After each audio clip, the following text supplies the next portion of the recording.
Authentic is sponsored in whole by Voice of Prophecy. Hey, we all know good people suffer and bad people often seem to get away with murder, and I mean literally. And for thousands of years, we've all been begging for a little bit of justice. Today on Authentic, we're going to explore what justice actually means and when you can expect it. Welcome to Authentic. Sean Boonstra explores real existential questions about the meaning of your life and how you can live a genuine human existence. Listen every week right here on this station or on your favorite podcatcher. Here's Sean with this week's episode of Authentic. You know, I haven't been to court very often, and when I do go to court, I'm usually there as a pastor to support somebody who's going through a little bit of a rough patch in life. But if I'm perfectly honest, I'd have to admit that I have been to court as a defendant. Now, it wasn't a criminal case, it was just traffic court, but nonetheless, I have had to plead my case before a judge. So, here's what actually happened. I was working on the other side of the country, and my wife was expecting our first child. And I had planned to get back home about 10 days before the due date, not really understanding just how early a first baby might arrive. And so to my shame, I missed the birth of our oldest daughter by about 4 hours. Now, I did have the foresight not to leave my wife alone in those last few weeks, and my mother was there to help her if something should happen. And of course, something did happen. So, my mother drove Jean to the hospital, and she parked our car right next to the hospital in a no parking zone. And before she could get back to the car, we had a ticket. So, when the court date came, I knew I was going to have to plead guilty because the car was parked illegally. But I still planned to make my case, hoping for a little bit of mercy. So what I planned to do was plead guilty with cause, which means you're guilty, but you think you have an excuse. So I sat in the courtroom listening to the other cases that came before me, and the person who came right before me was a teacher, also with a parking ticket. And this is the case that teacher made. Your worship, he said, because in Canada that's how you have to address the judge. Your worship, I was taking some students to the public library, and they took a long time checking out, so I got a ticket for being in the drop-off zone for way too long. And the judge smiled and said, "Oh, listen, I understand. I'll dismiss your ticket." And the teacher smiled, and the judge smiled, and we all smiled. I smiled because now I knew I had a merciful judge. I mean, if he threw out a ticket because of library books, what do you think he's going to do with a woman in labor? This was going to be easy. So my name was called, and I stood up to make my case. "How do you plead?" the judge asked. "Guilty with cause, worship." "Okay," he said, "go ahead and state your case." Well, I was out of town, sir, and my wife went into labor, so my mother drove her to the hospital, and in their haste to get inside to get immediate medical attention, They didn't see the time limit on the sign by the road. So, yes, I know the car was parked illegally and I know we deserved the ticket, but given the nature of what was happening, I'm hoping for some mercy from the court. So now, you tell me, which is the better case? Kids with library books or a woman in labor? It seems obvious to me, but not to that judge. He threw the book at me. "The car was parked illegally, Mr. Boonstra. There's no excuse. Go and pay your fine." Bang. So of course I went and paid it. But I was more than a little irritated because it seemed so arbitrary, unjust. Why does the other guy get mercy for library books and I get nothing? I mean, I would have no problem if both of us got convicted or if both of us were forgiven. That would seem fair. But this felt like there were two different standards, and I'll be honest, it made me a little angry. Now, of course, the car was parked illegally and the fine was completely appropriate, but I still got my nose out of joint. I'm guessing you know what I'm talking about because at some point somebody's done this to you. Anybody who's lived on this planet for any length of time figures out that life is not fair. Now, they tell you that when you're a kid, but you don't really believe it until you grow up. And at some point, you're going to be treated unjustly. It's just the way it works. And when it's nothing more than a parking ticket, you mutter, right, and then you let it go. But when it's something worse, something that really affects your quality of life, well, that's what philosophers have been wrestling with for thousands of years. The philosopher Susan Neiman once said, "The problem of evil is the guiding force of modern thought." What does she mean? What's the problem of evil? Well, traditionally, the problem of evil goes like this. If there is a God, and God is good, then why do we have to live with things like pain and suffering? Why do good people hurt and evil people prosper?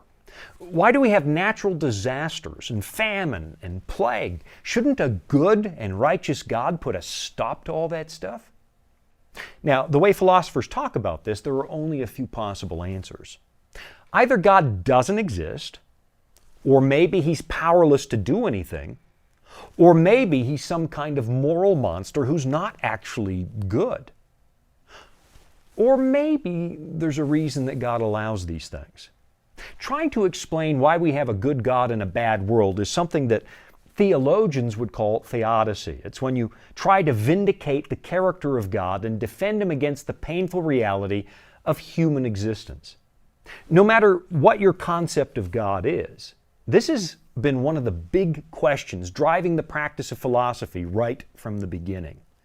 And what we get in a lot of the works of the great philosophers is a lot of real estate devoted to the notion of justice.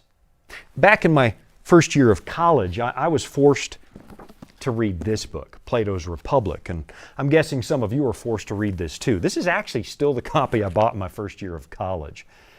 This book was written almost 400 years before Christ, and the reason we're still reading it today is because nobody has actually solved the problems that Plato brings up. And one of the biggest ideas he wrestles with in here is the notion of justice. What exactly do we mean by that word? What is justice? How do you know for sure if something is just or unjust? And if you do manage to define what justice is, how would you organize a society to achieve that justice? Now, there's a part of me that just wants to open this book and have reading theater right here on the show, but first of all, we'd never have enough time, and secondly, that would probably be the apex of boring. So let me just summarize this. Basically, what Plato defines as justice is good order. He argues that an orderly city or an orderly civilization would be a just one. And then he compares a good person to a good city. And he makes the argument that just like an orderly city is just, an orderly person is also just. Now, personally, I find all that a bit of a disappointment, especially after wading through, 400 pages? But given the way that Plato is almost the first guy to bat on this subject, I'm going to have to give him a pass. And to be fair, I summarized a pretty big and masterful book in about 20 words. And if you ever find yourself bored on a Saturday night, reading this is probably better for your brain than the late movie. Plato. Now let's go to Aristotle, that other superstar of Greek philosophy. And Aristotle comes up with a very political definition of justice that revolves around the idea that the burdens and benefits of society should be fairly divided among all citizens. Of course, it's been more than 2,000 years since he said that, and we still have no idea what fairness actually looks like, because we've discovered that all depends on your point of view. Who gets to determine what's fair? Aristotle did suggest that fairness should be based on law rather than the opinions of leadership, so we can at least partially thank Aristotle for helping establish the idea of the rule of law, but only partially. Aristotle also draws a distinction between justice and decency because he says sometimes following the rule of law too strictly can actually produce injustice, and in that case it would be more important to behave decently than legally. And I hope the judge who treated me indecently is listening to Aristotle. Now, I should probably stop making irresponsible summaries of these great thinkers because I am doing them a little bit of an injustice. So let's just jump past the next 2,000 years and I'll just tell you that nobody's ever really figured this question out. And let me get to what I'm actually driving at. Why is it so hard for us to figure out what's fair? And why do we even care about fairness? This is an instinct that shows up very early in a human lifetime. I mean, take two little kids. Parents, you know what I'm talking about. Pour 2 glasses of orange juice, and both of those kids are going to eyeball those glasses to make sure they both get exactly the same amount. So what a lot of parents do, what we did, is let one kid pour the juice and the other one gets to choose. We're driving for fairness. This is an essential part of who we are. But you do have to wonder, why do we seem to think that anything could or should be fair? Why assume that there is a right and a wrong way to live? I'll be right back after this to take a kick at that particular can. Life can throw a lot at us. Sometimes we don't have all the answers. But that's where the Bible comes in. It's our guide to a more fulfilling life. Here at the Voice of Prophecy, we've created the Discover Bible Guides to be your guide to the Bible. They're designed to be simple, easy to use, and provide answers to many of life's toughest questions. And they're absolutely free. Sign up at BibleStudies.com today and start your journey of discovery. This is Authentic with Sean Boonstra and the Voice of Prophecy. I don't know how many of you were listening to Billy Joel back in the 1970s and 80s, but maybe some of you remember his 1977 song, Only the Good Die Young. The premise of the song is, well, awful, because he's trying to get a good girl from a Catholic school to be a bad girl, if you get my drift. But underneath the attempt to woo her to the dark side is an idea that, well, unfortunately, a lot of people agree with, because life has taught them that good behavior never seems to get rewarded. Just in case you're forgetting the song, I'll refresh your memory, and don't worry, I'm not going to try to sing it. It says, "They say there's a heaven for those who will wait. Some say it's better, but I say it ain't. I'd rather laugh with the sinners than cry with the saints. The sinners are much more fun. You know that only the good die young." That's a 20th century pop version of the same philosophical question. Why do bad things happen to good people and the other way around? What's the point of living a virtuous life if bad people seem to get rewarded for being bad? I mean, we all like to think that crime doesn't pay, and we try to convince each other that's the way the world works, but you know that's not true. Far too often it seems like very bad people never get what's coming to them, and really good people, the ones who try to be virtuous, well, society kind of spits on them and they often live a painful existence.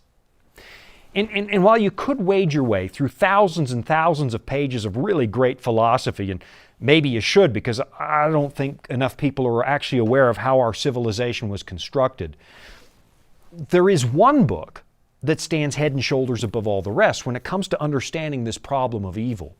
And before you dismiss the Bible as a collection of ancient religious propaganda, I want to encourage you to actually read it. Because if this is propaganda, this is some of the worst propaganda I've ever seen. It openly discusses the sins of God's own people. It tells us Moses was a murderer, Noah was a drunk, David was a philanderer. And so if this is trying to paint a positive image of religious people, if this is nothing but a cultural artifact meant to make people look good, I'd have to give it an F on that front because it fails. But that's not what this is. What you find in here is a surprising and refreshing degree of transparency. It describes real human beings with real human problems, and there is no attempt to hide the fact that our world is a very unjust place. In fact, in one of the books in the Bible, the book of Job, there are 42 incredibly detailed chapters dealing with the fact that a very good man is suffering a horrible fate. And it's a story that predates Plato and Aristotle by hundreds of years. We don't really know for sure who wrote it. Most people suspect it was Moses. But I've got to tell you, what you find in the book of Job is pretty profound. I mean, it identifies Job as a good man, a believer in God. And very early in the story, he loses everything and wishes he could die. Let me give you a sample. This comes from Job chapter 3. It says, "After this, Job opened his mouth and cursed the day of his birth. And Job spoke and said, 'May the day perish on which I was born, and the night in which it was said, a male child is conceived. May that day be darkness. May God above not seek it, nor the light shine upon it. May darkness and the shadow of death claim it. May a cloud settle on it. May the blackness of the day terrify it.'" Now don't forget, this is a righteous man who claims to worship God. And so if you can identify at all with what I just read, I think you should probably take another look at this whole book and see where this goes. Because it offers a depth you're not going to find from the classical philosophers. Now, let me show you something I was reading just a few days ago in the book of Psalms. And maybe we'll spend just a little bit of time here, because my guess is that what we're about to read will ring a lot of bells for a lot of people. Again, there's a degree of honesty that you don't find in a lot of modern religions. Unfortunately, here in North America, Christianity has become something of a consumer product, where we seem to think that if we don't all look happy and prosperous and perfect, nobody's going to be interested in what we have to offer. And if we're really honest, we'd have to admit there's a bit of a phony veneer painted over the church, because in some ways, we've been trying to sell Jesus the same way you sell fast food or cars. But that's not at all what you find in this book. There's not an ounce of phony in here. This is one of the most authentic things I've ever read. And believe me, this book is going to challenge you.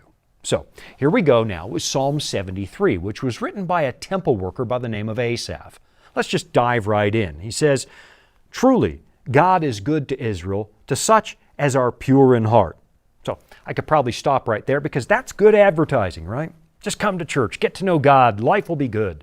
And frankly, what Asaph just said is absolutely true. I can personally tell you, after 30 years of studying this faith, God is good to His people, and there is a reward for having a pure heart. But that's not the whole story. So let's read verse 2. "But as for me," he says, "my feet had almost stumbled, my steps had nearly slipped, for I was envious of the boastful when I saw the prosperity of the wicked." Hold the phone there. He just admitted that he was tempted to leave the faith because wicked people appeared to have a better life.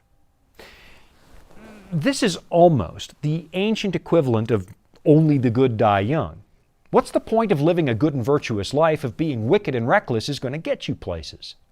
I continue. It keeps going. There's some really amazing stuff here. He says, "For there are no pangs in their death, but their strength is firm." So, in other words, the wicked don't even die the same miserable death that we die. They have things like money and comfort and support. They are not in trouble as other men, nor are they plagued like other men.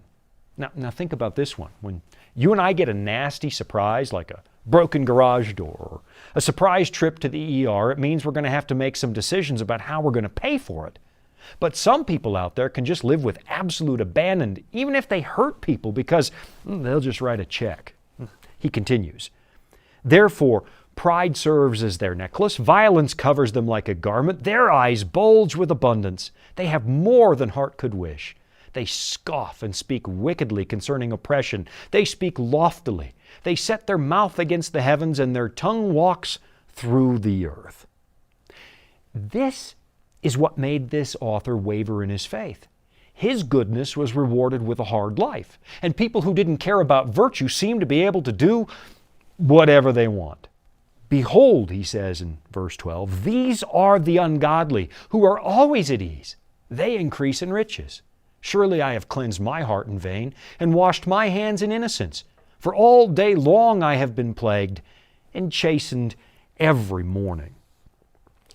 Now at this point, Asaph the temple worker and Billy Joel are kind of on the same page. Only the good die young. So you got to wonder why godly people would even bother. Why persist in a system that doesn't seem to reward you? I'll be right back after this to show you what it says. Here at the Voice of Prophecy, we're committed to creating top quality programming for the whole family, like our audio adventure series, Discovery Mountain. Discovery Mountain is a Bible-based program for kids of all ages. Your whole family will enjoy the faith-building stories from this small mountain summer camp and town. With 24 seasonal episodes every year and fresh content every week, there's always a new adventure just on the horizon. Check it out today at discoverymountain.com. This is Authentic with Sean Boonstra and the Voice of Prophecy. Jesse Ventura was one of the more interesting characters to enter the world of American politics, and some of the things he said when he was in office, well, they raised a lot of eyebrows. From promoting conspiracy theories, alien stuff about Area 51, to Well, a comment he made in Playboy in 1999 when he said, "Organized religion is a sham and a crutch for weak-minded people who need strength in numbers." Now, unfortunately, it's not an uncommon sentiment. From the very first days of Christianity, people have looked down on this faith as a system, frankly, built for losers. And from the perspective of success and prosperity, I guess I can see why they come to that conclusion. Genuinely good people often lead hard lives, and unless you understand why they're willing to do that, it can look foolish to an outsider, especially when being just a little bit, unethical or ruthless can apparently pay some pretty big dividends. Ideas like self-sacrifice and self-denial just don't make sense to people who don't believe there's anything more to this life than right here and right now.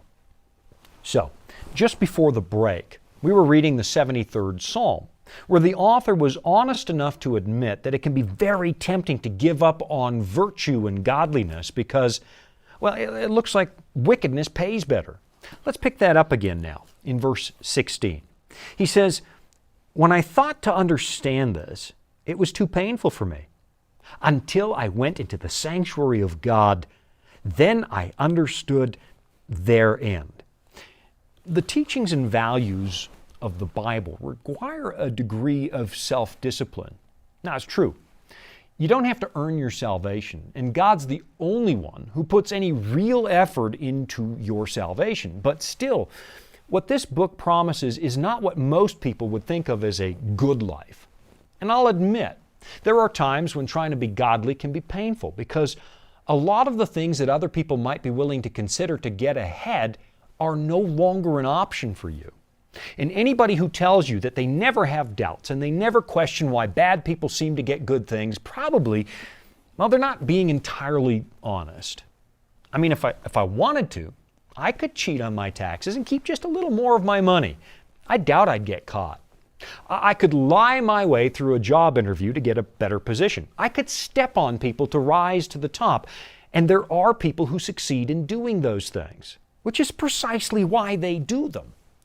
But the moment you step into the sanctuary of God, where you learn to see the world from God's perspective, that's when the game changes. Now, I wish I had more time because there's a lot to think about when you study this sanctuary that Asaph refers to. There's so much, in fact, we could probably have a mini-series about it, but let me hone in on just one particular detail. The sanctuary was the place where God's people brought their sacrifices. And those sacrifices were symbols pointing forward to the moment when Messiah would appear and give His life to redeem them. In other words, the lambs in the sanctuary were pointing forward to the Lamb of God. So what you have in the sanctuary is the story of God Himself taking on human flesh and living the hardest possible existence right here among us. The author of the book of Hebrews tells us that Jesus of Nazareth experienced all the same pain that we experience and worse, which means that God actually gets what it means to live an authentic human life. Now, I got to take one last quick break, so hang in there. This is a big thought. I'll be right back. Dragons, beasts, cryptic statues. If you've ever read Daniel or Revelation and come away scratching your head, you're not alone. Voice of Prophecy's free Focus on Prophecy guides are designed to help you unlock the prophetic mysteries of the Bible and deepen your understanding of God's plan for you and the world around you. You can study online or request them by mail. Visit BibleStudies.com and start bringing prophecy into focus today. All around us, the world is changing. Homes are being lost, lives are being threatened, and some people are asking the question, does God even care about me? The Bible answers that question, and what it says is very encouraging. Find out what God says regarding this topic and some of life's greatest issues in our free Discover Bible guides. You can get yours by going to VOP.com, click on Study, or call us at 888-456-7933. 888-456-7933. Welcome back. It's Authentic with Sean Boonstra and the Voice of Prophecy. You know, the stuff Jesus taught His disciples completely flies in the face that a lot of prosperity preachers are preaching in the 21st century. And what they're teaching is nonsense compared to what Jesus says. He tells His disciples, look, if you're going to want to follow me, that means picking up a cross. And people are going to hate you. They're going to persecute you. They're even going to want you dead. So you got to wonder, why in the world would anybody want to do that? Well, it's because of where it goes. Look, it is absolutely easier to just drift with the current. Take the easy road. But what the Bible suggests is that it's better to swim against the current and get back to the source of the river. That's where you find an authentic human life. And I can tell you that some days going upstream, sure, it's exhausting. It's easy to think, why bother? Especially in a world where most people expect the rewards right now. Think about this. Most of our demands are met pretty much instantaneously. You can go on your laptop, shop with a couple of clicks, and the package is at your door as fast as tomorrow morning. We have 24-hour pharmacies. You can get your prescription filled at 3 in the morning. You don't have to wait for 8 a.m. We amuse ourselves by clicking on any movie we want and it starts playing right now. It's market-driven. But the Bible isn't exactly market-driven, at least not in the classical sense. It doesn't strictly adhere to the supply and demand curves that prove so useful to our economists. And that's because God plays the really long game. He's given us free will, and there are sinners to save. And He places the same premium on your neighbor's redemption that He places on yours. And God knows where the effortless current of depravity is ultimately going to take people. It's taking them to a waterfall just around the corner, and it's going to cost them everything. And so what God does is ask us to be patient. You and I live as visitors in a world that frankly has gone off the rails and it's getting worse by the day.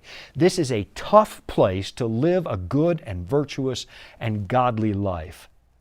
But I got to tell you, the long game is worth it. And the Bible says that Jesus was willing to suffer the agonizing humiliation of the cross for the joy that was set before Him. You know what that joy was? That joy was you. And right now, God is not asking you to do anything He hasn't done. And I think you're going to find that playing the long game is going to make the passing pain of this existence seem like a really, really small deal. Let me tell you this. There is real justice coming, and it'll be worth waiting for. Thanks for joining me. I'm Sean Boonstra. This has been Authentic. You've been listening to Authentic, sponsored by Voice of Prophecy. Remember, you can listen every week right here at the same time. And thank you. Authentic is funded by listeners just like you. You can support at voiceofprophecy.com. That's also where you can find all the episodes you missed, or where you can listen again.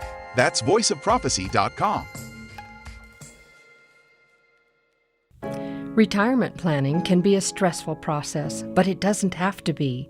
The friendly people at the Voice of Prophecy can walk you through the entire process and explain all of your options based on your specific needs. Whether you'd like to set up a trust for income or make a gift that will benefit your loved ones and change lives through the Voice of Prophecy, we're here to help. To learn more, call 1-800-348-5993.